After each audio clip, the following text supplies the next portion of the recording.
বাহিৰত অখিল গগৈয়ে কথা বাৰ্তা কোৱা এজন ডাঙৰ নেতা যেন লাগে, কিন্তু বৰ্তমান অখিল গগৈ ব্লেকমেইলিঙৰ চিকাৰ হৈ আছে। আৰু লাষ্টত দেখিব তেওঁ কংগ্ৰেছৰ মতে সকলো এৰি দিব, কাৰণ শিৱসাগৰ সিটটো তেওঁ জিকিবৰ কাৰণে তেওঁ নিজৰ সাহস বৰ্তমান নাই।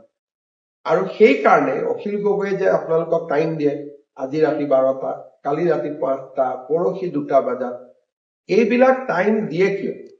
তেওঁ কংগ্ৰেছক ভয় খুৱাব যত্ন কৰে।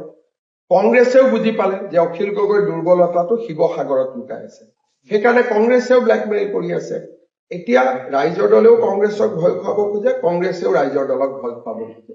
বৰ্তমান মিত্ৰতাটো হল তেনেকুৱা, আৰু এই মিত্ৰতাটো যদি হয়ও মই কওঁ 99.9% হ'ব। মোৰ ইমান ভুল হোৱা নাই, 1% মই ৰাখি থৈ দিছো।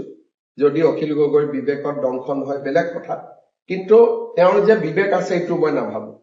99.9% অখিল গগৈ আত্মসমৰ্পণ কৰিব। কৰি কি কব? বিজেপি ঘৰুৱা স্বাৰ্থত আমি ত্যাগ কৰিলো। ডাইলগো এইটো দিব যে ফেচিষ্ট ঘৰুৱাৰ কাৰণে আমি ত্যাগ কৰিলো। কিন্তু এই ত্যাগটো কিয় হব? শিৱসাগৰত হৰাজিকাৰ গন্তি। কিন্তু যদি অখিল গগৈৰ বিবেক দংশন হয় আৰু তেওঁ যদি কিবা কাৰণত মিত্ৰতা নকৰে, সেইটো মই আগতে কৈছো যে যদি খুব বিবেক নথকা মানুহৰো কেতিয়াবা বিবেক দংশন হয়, সেইটো এটা বেলেগ কথা। কিন্তু বৰ্তমানলৈকে যিটো সিগনেল, সেইটো তেওঁ আত্মসমৰ্পণ।